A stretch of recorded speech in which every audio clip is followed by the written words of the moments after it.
السلام عليكم ورحمة الله. نتابع ما كنا قد بدأنا به من الكلام على قول إمامنا الجزري في تعريف علم التجويد، وهو إعطاء الحروف حقها من كل صفة ومستحقها، ورد كل واحد يعني من الحروف لأصله يعني لمخرجه، واللفظ في نظيره كمثله. وشرحناها قبل الفاصل، بينا بأن القارئ عليه أن يلفظ بالحرف الثاني كما لفظ بالأول، معطيا إياه كامل حقوقه من المخرج والصفة. قال إمامنا الجزري: واللفظ في نظيره كمثله مكملا أو مكملا. مكملا حالة كون الحرف مكملا، واللفظ في نظيره نظير الحرف كمثله مكملا. مكملا هذه إعرابها حال، يعني حالة كون الحرف مكملا، أو مكملا أي القارئ. إذا قلنا مكملا فهي حال للحرف، وإن قلنا مكملا فهي حال من القارئ. القارئ حالة كونه مكملا الحرف، يعني معطيا إياه صفاته كاملة، ليس معطيا إياه بعض صفاته. الحرف لما ينطقه القارئ عليه أن يخرجه من مخرجه، هذا أمر الأول، وأن يعطيه كامل حقوقه من الصفات ومستحق الصفات، كامل حقوقه، ليس بعض الصفات ويهمل بعض الصفات. ننتقل إلى اللوحة التي تبين ذلك الأمر، وهو قول إمامنا الجزري رحمه الله في البيت 32: مكملا أو مكملا. وشرحنا ما الفرق بينهما من غير ما تكلف. ما هنا زائدة للتوكيد، يعربها العلماء زائدة، ولكن وظيفتها البلاغية التأكيد. من غير ما تكلف يعني من غير تكلف، باللطف في النطق بلا تعسف. باللطف في النطق بلا تعسف، من غير ما تكلف. التكلف يعني لما يتكلف الإنسان لنطق حرف، هل هذا معيب؟ هنا نبين حتى لا يكون لبس في الكلام. قلنا التكلف في القراءة له حالتان، فالحالة الأولى كما نرى على اللوحة تكلف مطلوب، وهو محاكاة نطق العرب في زمن النبوة، وتكلف كما نرى مذموم، وهو التصنع الممجوج في السمع. الممجوج في السمع ليه؟ لخروجه عن الحد. يعني هنا لا نأخذ الكلام على ظاهره في قول إمامنا الجزري من غير ما تكلف، ليس من غير تكلف بالمرة، وإنما من غير تكلف مخرج للحرف عن يعني جماله. أما أن نتكلف لننطق الحرف كما نطقه العرب في زمن النبوة فهذا لا بد منه، وكلنا يفعله. دائما أنا أقول، ولعلكم سمعتم هذا مني مرارا، نحن أهل العصر الذي نحن فيه، أهل القرن 21، إما عرب مستعجمون وإما عجم مستعربون. ما فينا عربي أصيل قح، عربي قح ما في.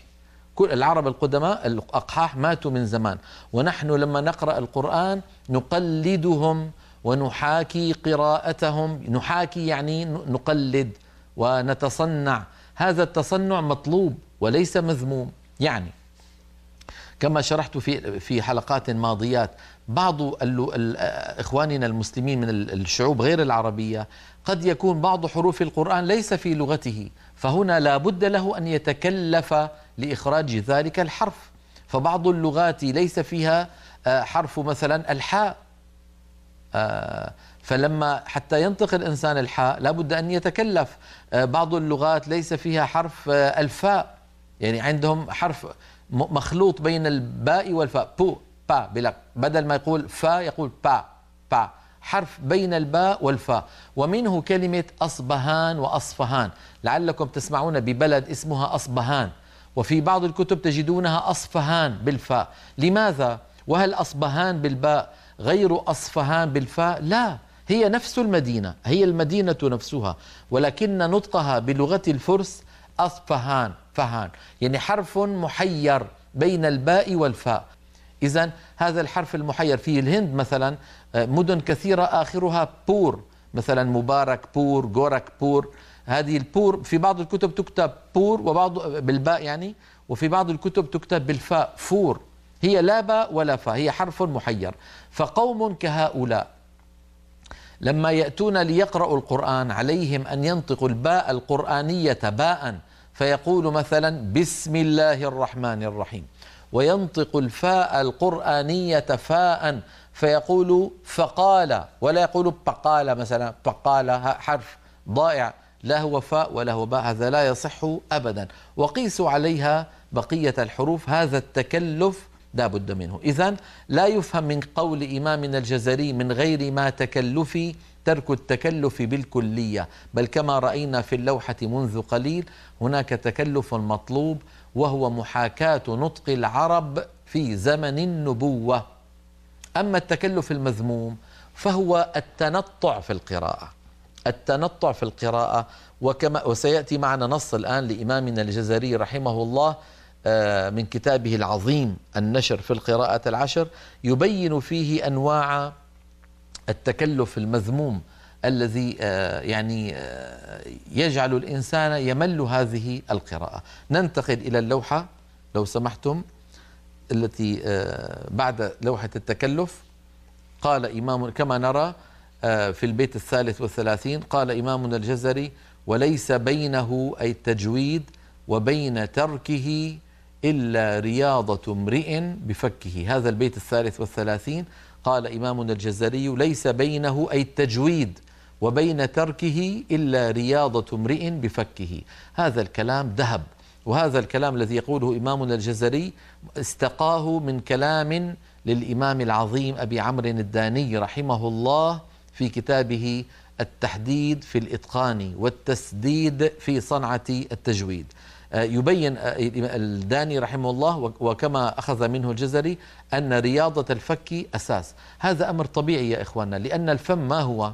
الفم هو عبارة عن عضلات من لحم ودم، فهذه العضلات ليست معتادة على نطق. يعني مثلا لما يطلب من القارئ أن يضم شفتيه أعو أعو، نحن في العاميات ما نفعل هكذا، ما يقول الواحد منا أعو ويضم شفتيه جدا هكذا حتى يأتي بالضمة كاملة. نحن في العاميات نتكلم كلاما مرخيا، يعني ما نقول مثلا محمود محمود، لا نقول محمود، لا نضم شفتينا ضما كاملا. في العاميات الناس يعني تتكلم باسترخاء بدمج للكلام، باختصار له، بأكل لبعض الحروف. هذا واضح في كل العاميات، هذا شيء موجود.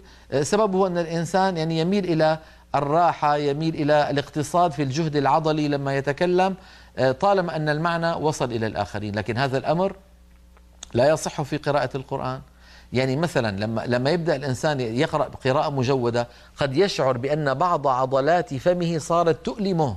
لماذا؟ لأنه الآن يستعملها بطريقة لم يكن يستعملها في الماضي. فلما يقول أعوذ بالله من الشيطان فيفتح ويضم، فهذه العضلات ليست معتادة على هذا الأمر، ففي بادئ الأمر قد يصيبه ألم هنا، مثل أي رياضة أخرى، أي رياضة يستعملها الناس في الرياضات الجسمانية، لما يبدأ بها الإنسان يشعر بآلام في عضلاته لأنه بدأ يستعملها بطريقة لم تعتد تلك العضلات عليها. لكن مع التمرين والتدريب تصبح العضلات بعد فترة معتادة على هذا النطق. هذا هو الفرق بين من أتقن التلاوة عمليا. لذلك نحن نقول دائما يا إخواننا، علم التجويد له شقان: شق نظري وهو أن يعلم الإنسان هذه القواعد نظريا، وشق عملي تطبيقي وهو أن يروض لسانه وفكيه وعضلات فمه على نطق الحروف القرآنية نطقا صحيحا، يعني ليس فيه تأثر لا باللغة الأجنبية الغير العربية يعني، ولا باللهجة المحلية اللهجة العربية المحلية. لابد أن يكون نطقه مطابقا للموصوف من المنقول عن رسول الله صلى الله عليه وسلم، وهذا لا يكون في يوم وليلة. لذلك هنا نقول: كم من متقن لحروف القرآن مفردة ولا يتقنها مجتمعة. قد تجد إنسان يقول لك الخاء يجب أن تكون مفخمة هكذا، خاء، وينطقها نطقا صحيحا، فإذا قرأ يقول لك خالدين فيها. فإذا ليس كل من أتقن الحروف مفردة إذا قرأ أتقنها مجتمعة، خاصة عندما تتناوب الحروف مفخم إلى جوار مرقق إلى جوار ممدود إلى جوار مقصور إلى جوار مهموس مقلقل. فهذه الصفات تحتاج إلى رشاقة تماما مثل هذه اللي بيسموها رياضة الجمباز، لما هؤلاء يعني الذين يلعبون الجمباز يعني يتقلبون من حال إلى حال إلى هنا تظهر المهارة. أما إنسان يقوم بنفس حركات الجمباز مفردة، يعمل حركة كذا لوحدها، حركة كذا لوحدها، حركة كذا لوحدها، هذا يعني بالتدريب ممكن، لكن المهارة التامة أن يأتي بها متتالية دون أن يقع ودون أن يسقط أو يخطئ. فكذلك تلاوة القرآن الكريم، وهذا أسهل ما يكون على من يتعلم التجويد نظريا وعمليا في صغر السن لما تكون عضلات الفك ما زالت طرية. لذلك أنصح كل من يسمعني من شبابنا وشاباتنا الذين ما زالوا في 12 سنة 10 سنوات 14 سنة 16، هذه السن سن نهاية الابتدائي ومرحلة المتوسط وبدايات الثانوي، بل مرحلة الثانوي كلها. هذه المرحلة الفم ما زال طريا، عضلات الفم قابلة للتغيير يعني لأن يتحكم بها صاحبها، فاغتنموا بارك الله فيكم. أما لما يكبر الإنسان ويصل إلى الأربعينات وما فوقها، لا أقول يستحيل بل يصعب التغيير، يصعب التغيير، يصير أصعب، لأن العضلات يعني قد اعتادت على كيفيات معينة، يصعب التغيير.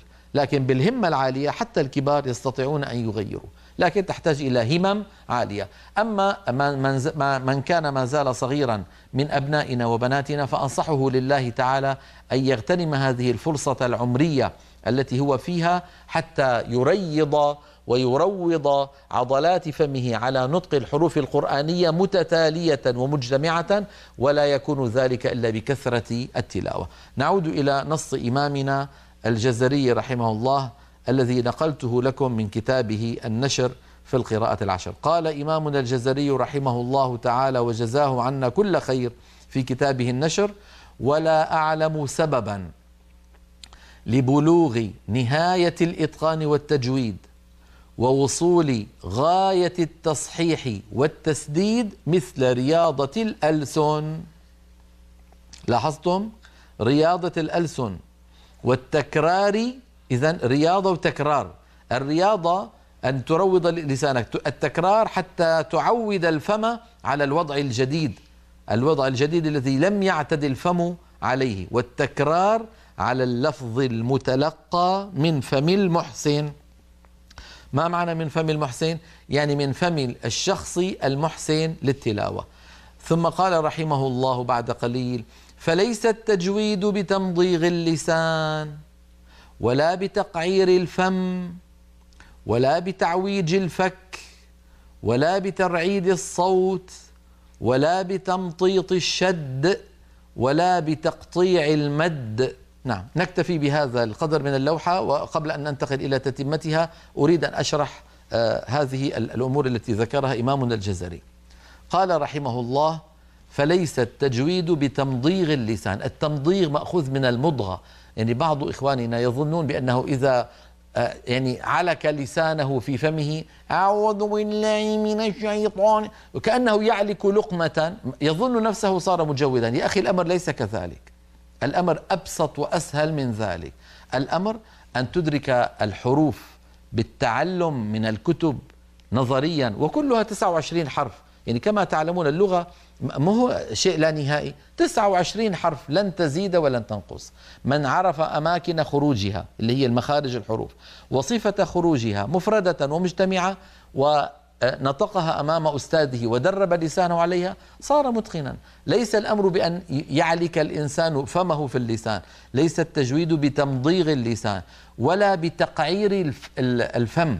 التقعير يعني أن يملأ فمه كأنه يتكلم من قعر فمه. أعوذ بالله، يعني بعض الناس يأتون بمناظر عجيبة وأصوات عجيبة، هذا كله مبالغات لا داعي لها. ولا بتعويج الفك، أيضا تعويج الفك يمين ويسار، أعوذ بالله، تلاقي عم ياخذ فمه يمين ويسار. مر علينا هذا كله، مر علينا هذه الأشياء، لا تظنوها نظرية، مرت علينا وسمعناها ويظن صاحبها أنه يحسن صنعا.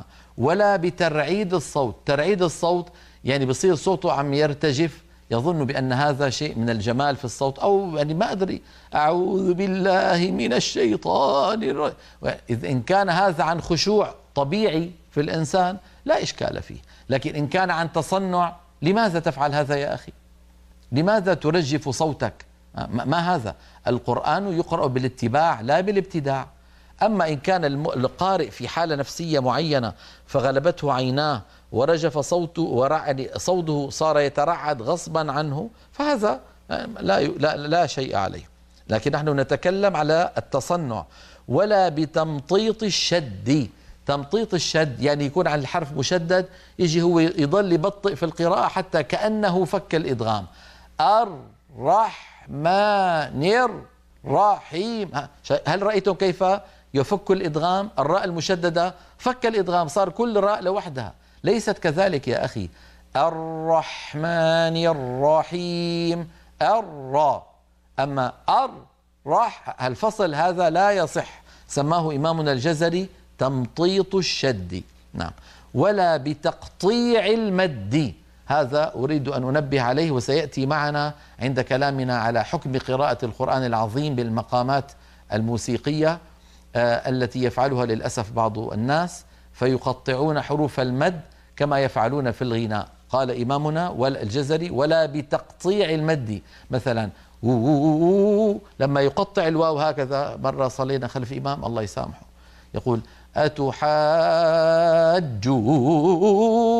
إيش هذه؟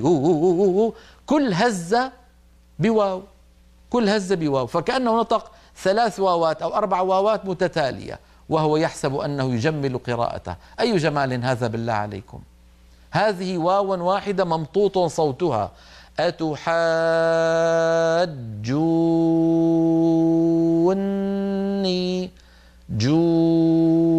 واو واحدة وليس فيها تقطيع للمد. نعود إلى اللوحة حتى نرى تتمة كلام إمامنا الجزري رحمه الله بعد قوله ولا بتقطيع المد. قال رحمه الله ولا بتطنين الغنات ولا بحصرمة الراءات قراءة تنفر عنها الطباع وتمجها القلوب والأسماع، بل القراءة السهلة العذبة الحلوة اللطيفة التي لا مضغ فيها ولا لوك ولا تعسف ولا تكلف ولا تصنع ولا تنطع، ولا تخرج عن طباع العرب وكلام الفصحاء بوجه من وجوه القراءات والأداء. انتهى كلامه رحمه الله. ننبه على أمرين ذكرهما ونهانا أن نقرأ القرآن بهما، وهما تطنين الغنات وحصرمة الراءات. تطنين الغنات هذا الأمر في الغنن يعادل تقطيع المد الذي مر معنا منذ قليل. الأصوات الممطوطة في تلاوة القرآن الكريم منها المدود ومنها الغنن، فنهى إمامنا الجزري عن تقطيع المد، ثم نهى عن تطنين النونات. تطنين النونات هو أيضا أن يقطع صوته في الغنة، وهي يعني محمودة عند أهل الغناء، ويعتبرونها من مهارة القارئ، بسموها العرب. بيقول لك فلان لما ينشد أو لما يغني يأتي بالعرب. شو العرب يعني مثلا بيقول حمالة الحطب مثلا، يهزهز صوته ويقطعه في الغنة، سواء كانت الغنة في نون مشددة أو في ميم مشددة أو في إدغام أو في إخفاء. هذا التقطيع للغنة. ولم ننقل القرآن ونهانا أئمتنا عن ذلك. لا يصح أن يهزهز الإنسان صوت الغنة، بل عليه أن ينطقها بمستوى واحد من الصوت. مثلا من الجنة والناس ولا يقول هكذا. التقطيع والترقيص للغنات لا يصح، وسيأتي معنا إن شاء الله تعالى بعد قليل. الأمر الثاني قال ولا بحصرمة الراءات. الحصرمة مشتقة من الحصر، حصر فلان الشيء يعني جعله محصورا. حصرمة الراءات يعني جعلها ضيقة المخرج جدا حتى يكاد ينقطع صوتها، بمعنى عدم ترك الفجوة التي كلمتكم عنها لما تكلمنا عن صفة البينية في الراء، لما قلنا بأن اللسان عند نطق الراء يتقعر هكذا وشرحنا ذلك بصور لعلكم ما زلتم تذكرونها، وبينا بأن هناك فتحة تبقى من هنا في وسط اللسان، فتحة ضئيلة يمر منها جزء الصوت كما ذكرت، الرحمن الرحيم. وقلنا بأنه لولا هذه الفتحة البسيطة لانقفل مخرج الراء تماما، وأدى هذا إلى قطع صوت الراء، وبالتالي إلى ارتعاد اللسان وتكرير الراء التكرير المذموم المنهي عنه. فحصرمة الراءات تضييقها. مثلا نسمع من بعض الناس المبتدئين يقول الرحمن الرحيم لما ينطق الراء يقفل مخرجها جدا ويقطع الصوت، فهذه سماها إمامنا الجزري حصرمة الراءات، مشتقة من الحصر يعني من تضييق المخرج زيادة عن المطلوب. هذا الكلام الذي قرأته لكم للإمام الجزري يكتب بماء الذهب، وهو قواعد عامة في تلاوة القرآن العظيم.